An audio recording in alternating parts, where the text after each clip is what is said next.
A beautiful afternoon to you, and thanks for joining us on our program on TV, Africa Discourse. My name is Evans Unohuge.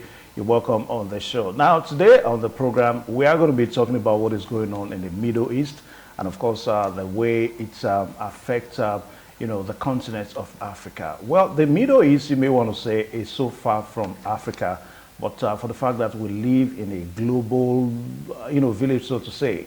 Whatever happens in one part of the globe, in one part of the world, certainly we snowball and it will have immediate effects in the other parts of the world. So today on the program Africa Discuss, we're going to be looking at Israel and the Hamas war, and of course the effects it's having on Africa, or the effect it will have on Africa. Now, I think it was about yesterday, from Sunday to yesterday, we saw various reactions across the continent of Africa, whereby nations actually took various stands on who they support. Some are supporting the Israeli forces, and of course, while others are also, supporting the Palestinian forces. In other words, supporting the Hamas group. So we're going to be looking at all of that today, as well. We'll discuss on the program Africa Discourse. And to do all this this afternoon, we are so privileged to have Professor of Chemistry, Professor of Chemistry from the Ivory Tower, University of Benin, and of course, immediate pastor, chairman of ASU Uniben chapter. I'm talking about Professor Julius Iyasere. Sir, you're welcome to the program. Thank you for having me, and good afternoon, viewers. All right, so just as we do on this show, we let you see some of the major headlines that we are following at the moment, so that you get to also know what is going on the continent of Africa. Well, let's see this first headline that has to do with the Eastern DRC, that's Eastern Democratic Republic of Congo, whereby we have the headline that fighting against shifts in balance in North Kivu, that's in the Democratic Republic of Congo. Then we also have another one that talks about 1,500. Let's see now. We have another one that talks about 1,500 African migrants arrived in Canaries over the weekend. That has to do with Senegal. Let's see the next one, the one that talks about 1,500 African migrants. Okay, you can see the migrant now migrants who have just arrived in Canaries over the weekend. That's in Senegal. So you can get that, and so that you can follow up. Then we also have the other headline that talks about Niger. We'll have Niger overthrown president, that's Mohamed Bazoum. It was a big story over the weekend that he escaped. Some said he escaped, while some said that he did not escape. So we have that the story now that Mohamed Bazoum is with his family, and of course he's hale and hearty. So remember the coup in Niger, which is still ongoing. So if we can have this now, let's see. We also have the one that has to do with 8 trucks enter Gaza from Egypt. That has to do with what we're going to be talking about today. Okay, you can see the 8 trucks giving humanitarian materials to victims of the ongoing onslaughts between the Palestinians, and of course the Israelis. So you can see that as we show you the videos of that now. That was 8 trucks enter Gaza and from Egypt. Then also, I think that's about that now that we have for the major headlines. That now these 8 trucks, they contain various materials, food items, clothing items, to keep the victims of the war in the Middle East, particularly in Israel, and of course in Palestine too. All right, so Professor, you're welcome to the program one more time. Now, help us to have an understanding. What do you think is going on between the Hamas group, if you like, between the Palestinian Authority, and of course, can I even say Palestinian Authority now? Maybe as time goes on, we may begin to say that if they have their own authority now. Crumbled. Oh, yeah, but what do you think is going on between the Hamas group and of course, the the Middle East have been talked about. It's not today. It's a historical thing, long time. In fact, a movie was made out of the Middle East crisis. that the end of the world will start from the Middle East. I'm sure that you would have listened to the man who saw tomorrow. So are we at the end of the world now? Who said that, yeah, that the launch that we start, the end of the world will take off from the Middle East. So, but the Middle East, that is putting it mildly, has been leading with crisis. You know that. The Israeli-Palestinian war is not of today origin. It has been there over the years. And then, if you look at, you read so many places, even across Africa and all that, where turbulence is taking place and all that. And so, I posited at certain fora in the past that about that there is an equation that determines whether a reaction will take place in chemistry. That equation says that it is when turbulence is more, that is when the reaction will take place. And so the reaction as the world, if the world will continue to exist, turbulence must increase. We call it entropy. Entropy must continue to be in the increase if the world will continue to exist. And therefore, what do you make out of the conclusion? Is that therefore there is a hope that the world will one day end. Because that is what happens in reaction flasks. Reactions that are too fast, disturbance, turbulence and all that eventually will destroy the reaction vessel. And so that is what we are seeing here. You know, if you look at down to the Bible day, the Bible and all that, that Israel will eventually return back to their origin. And when that starts happening, then something about the state of the world. Yes.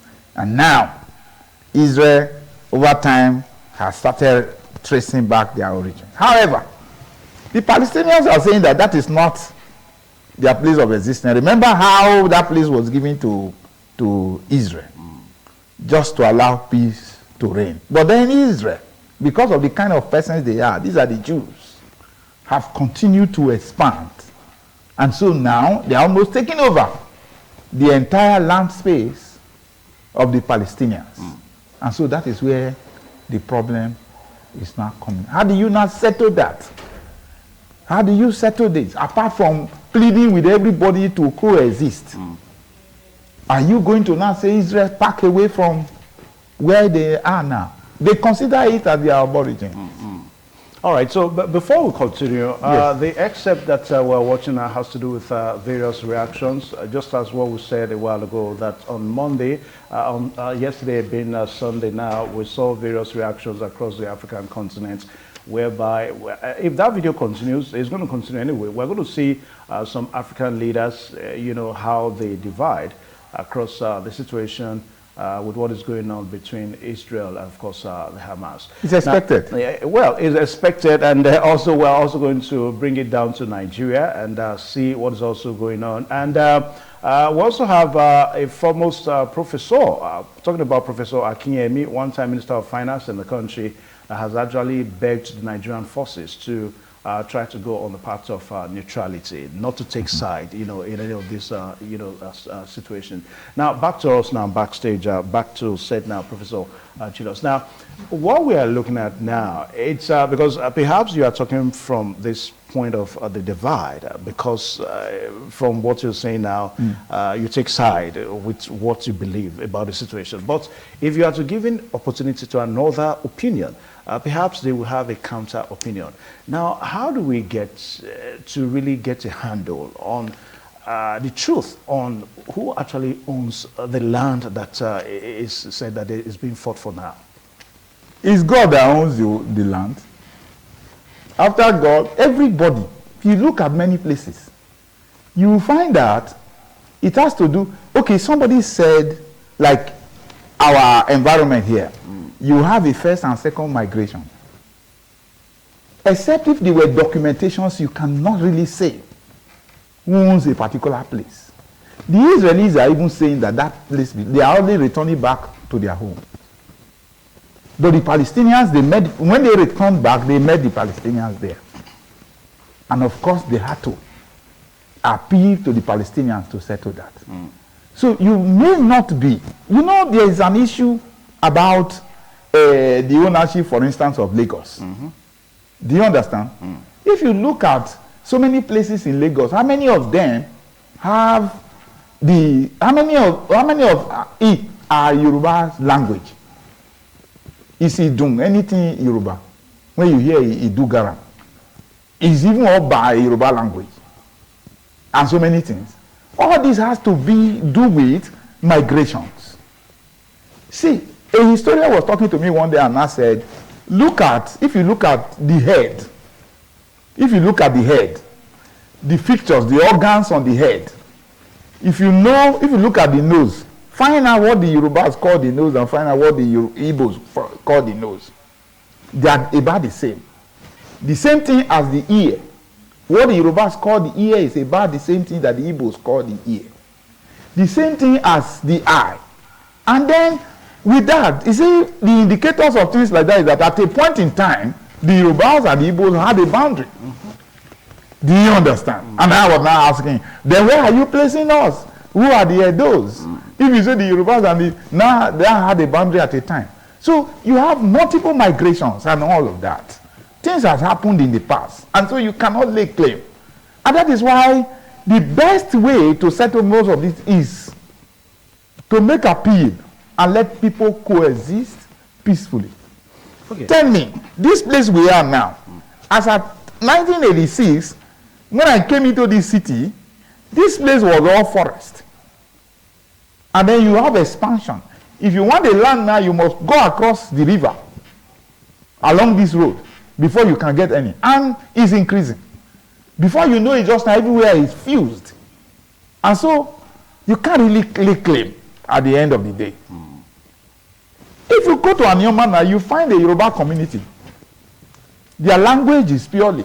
It does the Shekiri is not speaking Yoruba. They call them Olukumi. Exactly. I've been there, Yes. Does the Shekiri is not speak Yoruba? Do they have boundaries with Yoruba? And so these are, so many. The Port Harcourt people will tell you today there are no more Igbos. But find out. Just try and look at their language, look at the Igbos.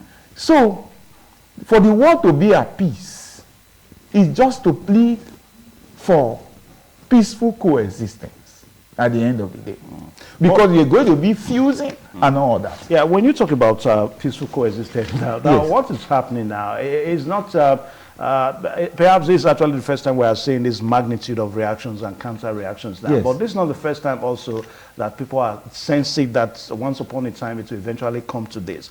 So what do you think that has not been done, that should be done now? I mean, because the two warring sides now, the Hamas group and of course the Israeli forces, they are not ready to listen to each other. What has not been done is because they have not been able to put subject under authority terrorism in the world. Because the pattern that started this war now by Hamas is purely a terrorist act. If you were fighting for ownership of a place, you can't go above and begin to kill innocent persons. All of a sudden? Yes. Without announcement, nothing. People who were in retirement, enjoying themselves, children and all of that, started snuffing life out of them. And so that is why it is being described and labeled and of course named as a terrorist action. And that is why so many persons are angry with what the Hamas have done. This war happened in the past where almost all the Arabs fought against Israel. But they defeated them now. So why are people not working with history? So that is why I'm saying that the only way out now is peace. To preach peace, let everybody sheath their swords. That's all. Okay. Because I just hope, because if I coming from Iran is a serious threat that the entire Middle East will eventually put their support behind Palestine. Do you understand? And you know that few days ago, Biden left Israel after 7 hours of meeting. And you saw when he was leaving, you saw the number of security, the level of security that speaks volume. America is America. Yes. And so It tells you, because Iran refused that Biden should visit Israel. So you can tell what is going on now. Okay. All right. So this whole thing is coming right now because Professor talked about terrorism. There's no doubt that is a big issue in the world today. And when we talk about terrorism, perhaps people just point to a particular set now. I want to be careful with that now because if you look at even what is going on in the Middle East now, it has to do with the Jews and of course the Arabs, you know. Terrorism, you know, coming from a different, a particular set of, you know, people, religious people as it were. Now, it's also in Africa, countries in Africa and all that. And right now, countries in Africa are beginning to take side. I love what Professor Akinyemi said, that for Nigeria, Nigeria has to, you know, toe the path of neutrality because it's a very sensitive issue. I want you to look at it from your own perspective. Nigeria as an African nation, how do you think we should begin to think and we should begin to go about what is going on in the Middle East right now? We need to fight with our consciences to be able to remain neutral because man by nature is a political animal and what is going on is laden with politics and unfortunately very highly tainted with religiosity. That is what is going on now. I'm telling you, you know what Wike is going through now as FCT minister. You heard what Gumi said, that because Wike received an Israeli ambassador, that is enough for them to begin to clamor that Wike should be removed as FCT minister. And that speaks volume. And you understand what I'm telling you? So now, so many people are beginning to give religious coloration to the war between Hamas and Israel. If in Nigeria, Gumi could come up with that, although that is being addressed very viciously by many persons from the Niger Delta. People are not happy with that at all because it also had something to do with the ownership of Federal Capital Territory of Nigeria. And so, but what I'm trying to tell you is that religion is being dragged into it. So when you say ownership of FCT, FCT is owned by Nigerians. All Nigerians, but yes, they are saying that no, that why is people appointing him that it has to be first governed by a Muslim, by a Northerner. Meanwhile, every material that built FCT Abuja came from the Niger Delta. The money, at a point in time, they exchanged oil for some facilities that built Abuja. And then they are not saying that people from that extraction should not be FCT minister. God punish devil. That is just the way an ordinary man on the street will put it. Okay, it shouldn't happen. Yeah, if we follow what Professor Akinyemi is saying now, that Nigeria should try to toe the path of you know, neutrality in the Middle East war. Now, we are looking at a situation also at hand, a situation that has to do with global terrorism. Don't you think Nigeria should fight terrorism if maybe trying to take side in this Middle East war we are out to trying to join effort to fight terrorism in the world? No, first is that, you know, because whether we like it or not, the world has not... It has a terrorism coloration. Yes, but the world has not come to terms because of the parity. You understand? You know, the Arabs and the Muslims are standing on one side. That is why you are getting that kind of voice from Nigeria. Do you understand? Then the Christians and the Jews. Yes. And are almost on the other side. That is why we must be careful, otherwise the world is going to face very intense heat concerning this war. Akinyemi has said we should struggle to be neutral. That would have been the best. But like I've told you, human beings are political animals. It's difficult. The heart is desperately wicked, and so it must come out. So, but the care is very, very necessary. because even everywhere, Cameroon, northern Cameroon, southern Cameroon will be fighting. Northern and southern Nigeria will be fighting. You go over to Niger, it will be happening, and all of that because of religious inclination. So that is why we need to struggle. The issue is that, yes, we need to fight terrorism. Is to be able to convince a number of people that what the Hamas did was not purely struggle for existence, but a terrorist act. If people are able to come to terms with that, then maybe we'll be able to make inroads. But it's going to be very, very difficult because human beings also are very selfish beings. Okay. All right. So, Professor, I think the PD should focus more on here now. We can stop the video for some time now. We're going to have time for that video. The PD, please focus more on the guest on set. All right. Thank you. Now, Professor, let's look at the implication one more time. Perhaps you give us more in-depth history, of the implication of the Middle East war on the continent of Africa. Now, I do know that the Ukraine and, of course, the Russian war, there's so much implication that major countries in Africa are still facing. Now, for most people, their concern is that if this Middle East war is not stopped now, perhaps we may also begin to have adverse effects, economical effect, political effects, and, of course, otherwise. I want you to also take it up from there. Yes, remember, you know the Ukraine-Russian war, it has about the same coloration.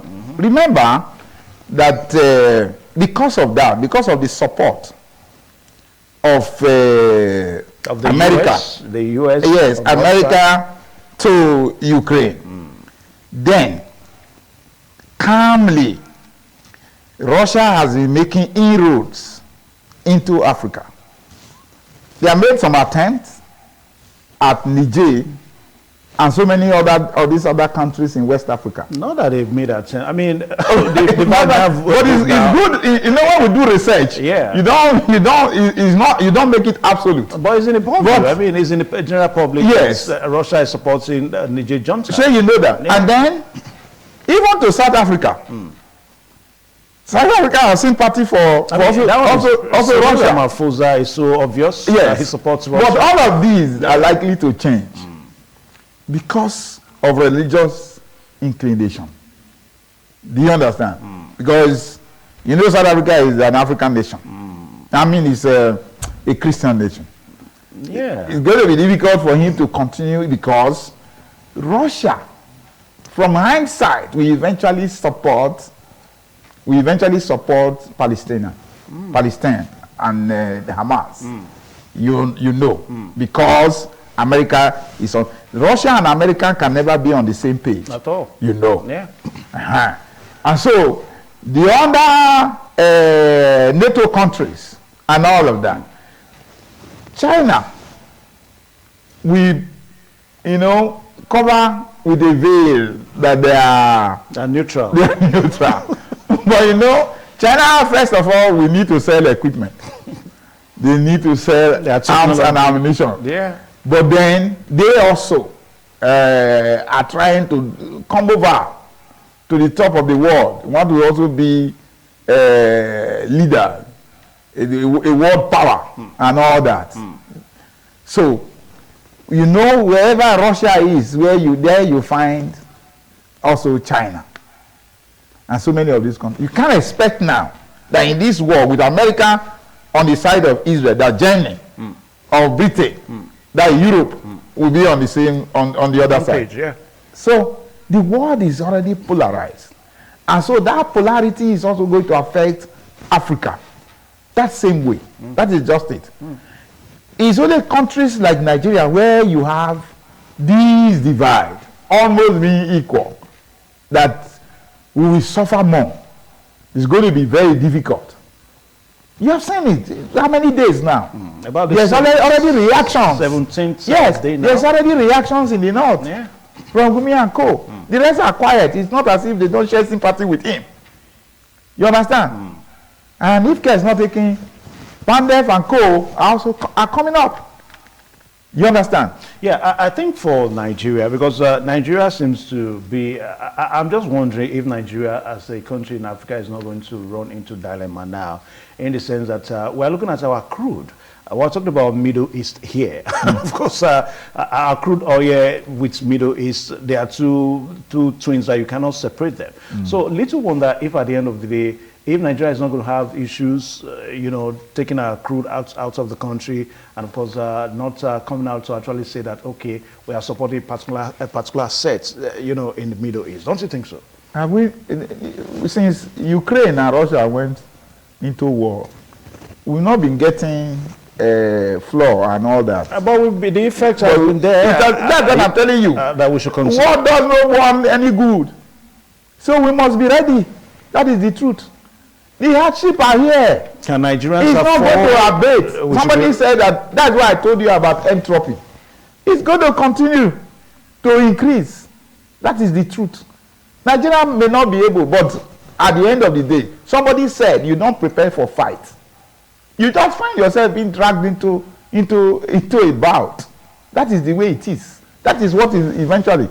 When the heat comes, they say when the push comes to shove, you understand? That is what it is. That is how Nigeria is going to face this matter. Yeah. All right, so the program is still Africa Discourse on Independent Television. We are looking at the Israeli and Hamas war, and of course the way it affects Africa. We have also said that a few days ago we saw some nations on the continent of Africa trying to, you know, take sides and you know, making reactions and counter reactions. And even in Nigeria here, just as what Professor said, that Yesom Wike, the FCT minister, you know, received an Israeli official, and he was being blamed, you know, by Gumi, a notable Islamic cleric in the country. And for most people, that is very, very sensitive. Now, also, we also said that a former Minister of Finance, Professor Akinyemi, has pleaded with Nigerian authority that we should try as much as possible to be neutral as far as this war is concerned. Because a situation whereby we now try to take side, whether with the Israeli forces or with the Palestinian forces, it may not spell well, you know, for the country. I think what Professor is trying to say is that Nigeria as a nation, we are going through a whole lot. So we cannot afford to want to take side with what is going on in the Middle East today. But, you know, whether we like it or not, is a global village. You know, whatever happens in the Middle East, whatever happens in any parts of the country, in any parts of the globe, definitely it will snowball and it will have a ripple effect, as we'll call it now, on the other parts of the globe. Well, we're going to take a short pause now. When we return, we're going to continue on some of the effects that the ongoing war in the Middle East is having on the African continent. Please stay tuned. All right, thank you so much. The program still Africa Discourse on Independent Television. Yeah, the war between Israeli forces and, of course, the Hamas set in Palestine is what we are talking about today on the program Africa Discourse. The effects it's going to be having, or that it will have, on Africa continent, on the continent of Africa, and of course the nations in Africa. Now, we've tried to highlight some of the effects. We talked about the economic implication that if this war continues, that it will have on African nations. And we also talked about Nigeria. Now, let us turn our attention now to the likely political effects, you know, that if this war doesn't stop, if it will have in Africa. Let's start with Nigeria. There are two factors that rule our political space. What I mean by that is the ethnic factor and the religious factor. And so both of them is going to become more intensive or become intensified. So what you are going to find is that there will be very serious struggle to align on this social class. That is the voting public if that is anything to go by, if we still have voting public. You understand? And all that. We go to run along this line. So it means that that divide is going to become more potential. It's going to become potentiated. So at the end, you see, remember what greeted our last election, Muslim ticket. Yeah. Another. But this was never mentioned when Abiola and Kingibe were paired together. You remember? But then it read his head it read his head this time. And many people were really against it and all that. So with this war, it's going to become more intense, because at the end of the day, you want to say, well, maybe somebody with my belief must become the leader. Yeah, but we're looking at the situation. Yes. Let us be more specific now. Yes. Perhaps turn attention more on Nigeria. We're looking at the situation whereby, as far as I understand, you know, Nigeria is pro-US politically, if I'm correct now. As far as I'm concerned, we are pro-US. I stand to be corrected on this. Except in the immediate. We know, yes, because we were colonized by the British. You understand? Yeah. And of course, America works with Britain. And then, you know, Nigerians are more at home with the US. Colonial masters, so to say. And all that. Yeah. But under the SY president of Nigeria, Buhari, will you say that Nigerians were more, or to Saudi Arabia? Buhari is by religion is a Muslim. There's no doubt about that. But we are looking at the texture. Yeah. We are looking at the character, the charisma, if you like, the color, you know, the sensitivity now at the end of the day, under him, which is pro-America. Yeah, under him. Professor, we're trying to extend it more now, because what is going on between Hamas and Israel is a very sensitive issue. Like what we said a while ago, that a time will come, whether you like it or not, you may have to say where you belong to. That's what we're saying. Yes. What I'm saying here also, we're trying to analyze so that we can reach a consensus. A consensus. I mean, if you look at under Buhari, Buhari was more with the Middle East, whether you like it or not.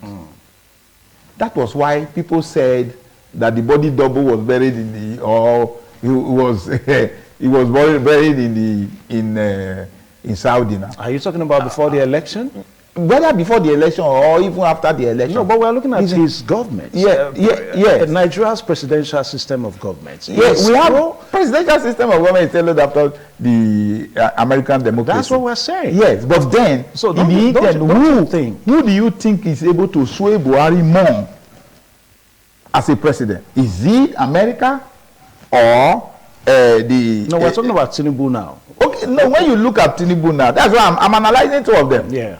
And then when you come to Tinubu now, Tinubu is a Muslim. He's a Muslim, He's a Muslim. Yeah. You understand? But then, Tinubu read in the US. Of course. And also, with his, if you look at his history there to... And maybe he has a case. I'm coming. I'm careful, you understand? No, I mean, it's but however, that matter is going to become a very serious factor in this case. And some persons in this country are also going to be agitated by it. Yeah, so that's whether you like it or not.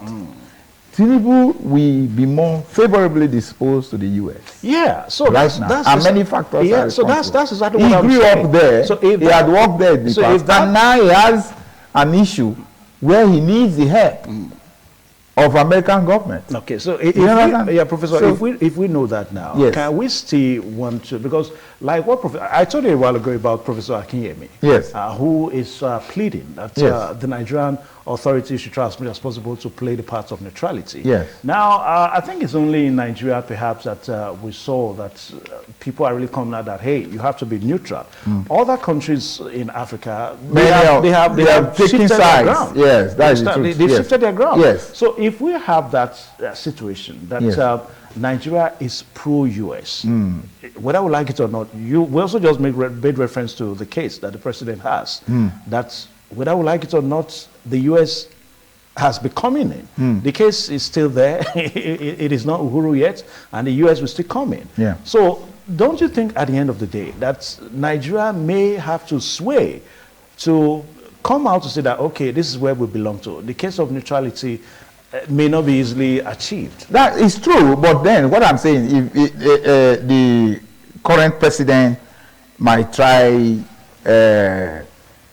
to fight his conscience, allow the state interest override personal interest. If that happens, he will struggle to remain neutral. Yep.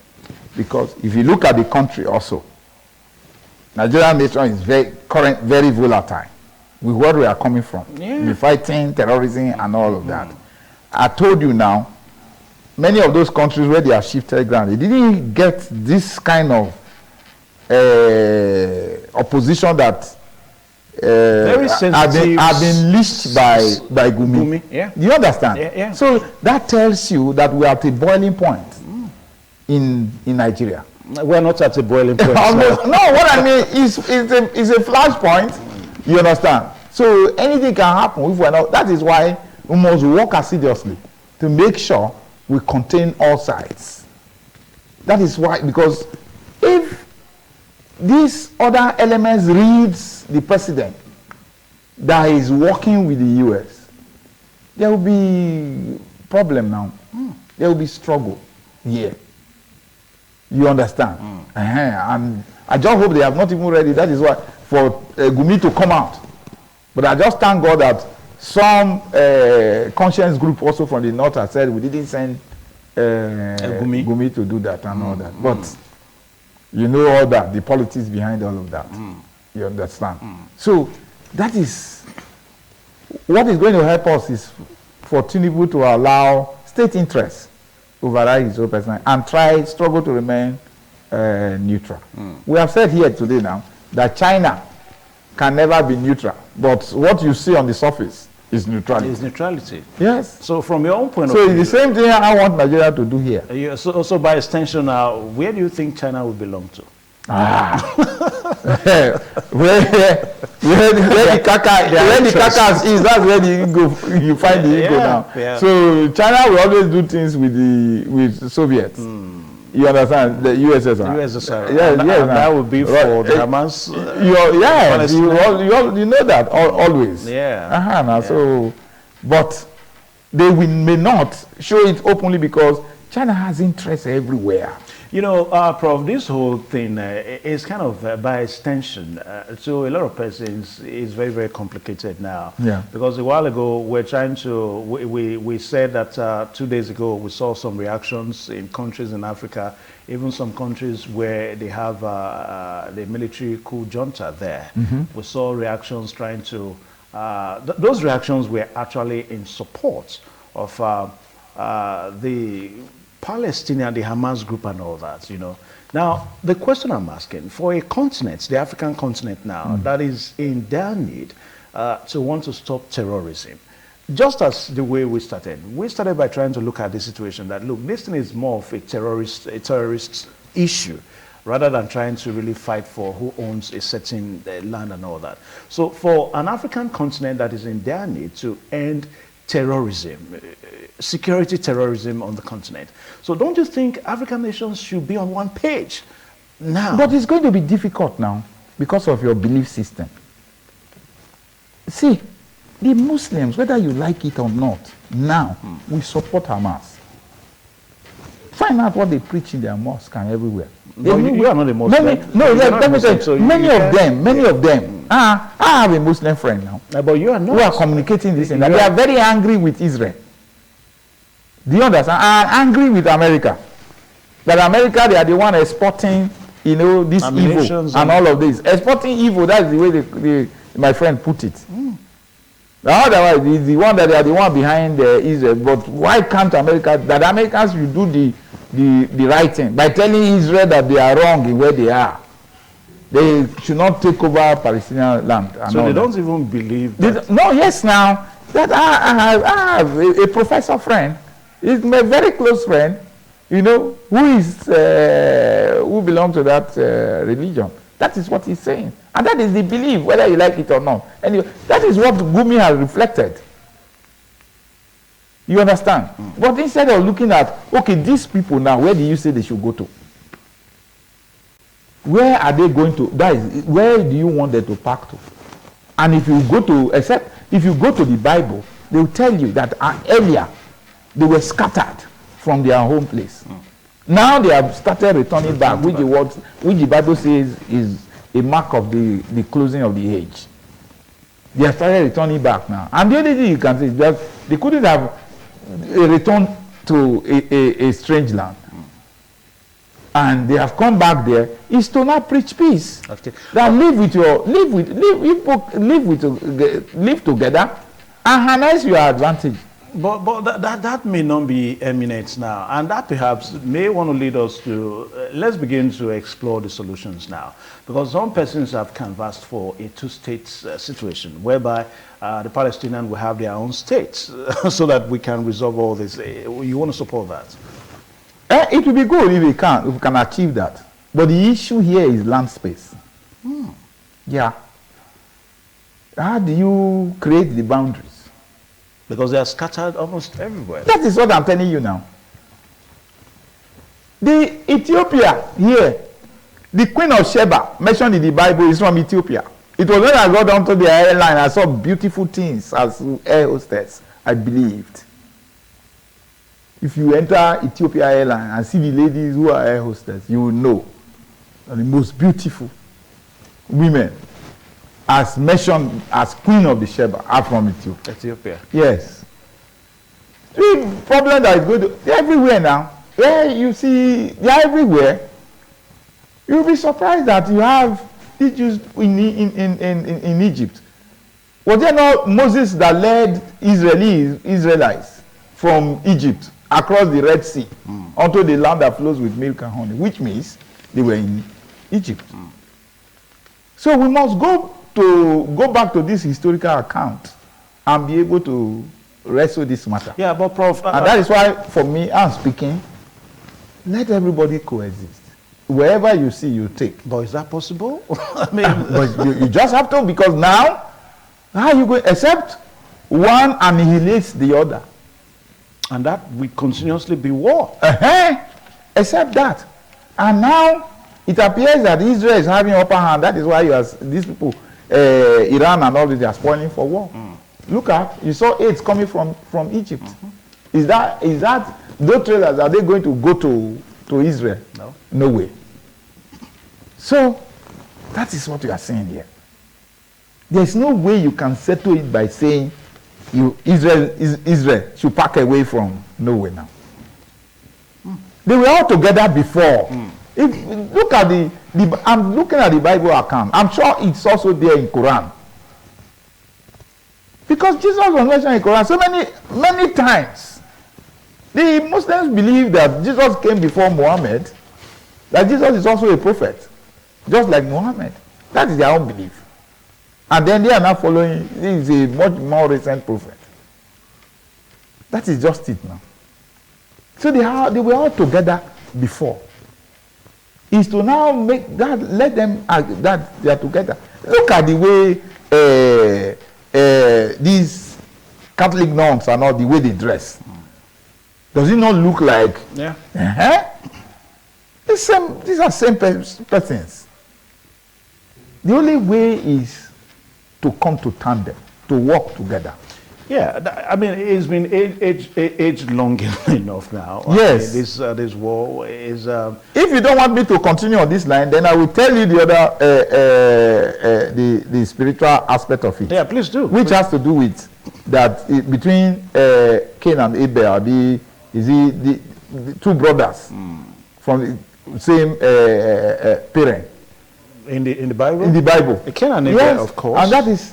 yes. Oh, you're talking about Isaac and the other Ishmael. Ishmael, exactly. Yeah. It's Isaac and Ishmael, exactly. Yes, that's what I was trying to remember. By extension, people believe that this is what is going on. Going on. So otherwise it means, you must agree with me, like I said, that the war that is going to start from the Middle East will bring about the end of the world. That is it. If the two cannot come together, if it's still that historical divide that of fight that started in the Bible days, that is what is still going. Now, if we use that biblical analogy now, yes, let us also try to look at how it was settled in the Bible.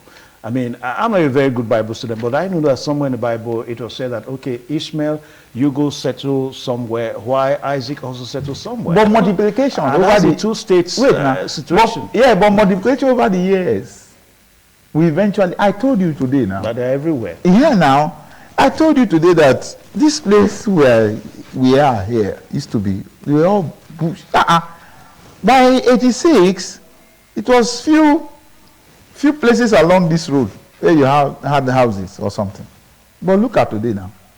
Everywhere now turned into a city. So, something has to happen. Somebody opened our borders and say, even from Egypt, come into Nigeria without... Those people, if there's nothing, are fully settled now. They are Nigerians. So one day, is that not the same thing that happened in Egypt? One day, will you come up and say, they should go? That will start another fight. That was what happened to Israelites in Egypt. So it's cohabitation that you are suggesting? That is only way. All right, so once a very big thank you to Professor of Chemistry from University of Benin for giving us an insight into the situation between the Hamas group and the Israeli forces. We just hope and pray that cohabitation, that's his own suggestion now, that these two people, the Palestinians and of course the Israelis, they have to cohabit together so that they can stay together. But for some other people, they have suggested that it has to be a two-state situation. They should go their separate ways. Maybe that may give a kind of a more voice to what actually happened in the Bible, just as what Professor said. Can you separate Ife and Modakeke? Well, everybody is entitled to his own. I'm just giving you an analogy. Ife and Modakeke. Yeah. There are two.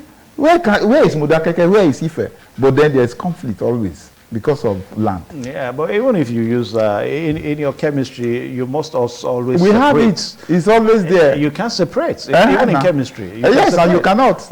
Water and oil, we always you can separate. But there are solvents you can never separate. You can't separate alcohol from water. Even in their contract. Except you bring also conditions of reaction, which is going to be devastating. Anyway, we want to say thank you, Professor, for finding time to come on the show today. Thank you so much. All right, so until same time and next week on the same program, Africa Discourse, my name remains Evans Unohugie. Thanking you for watching. Goodbye and God bless you.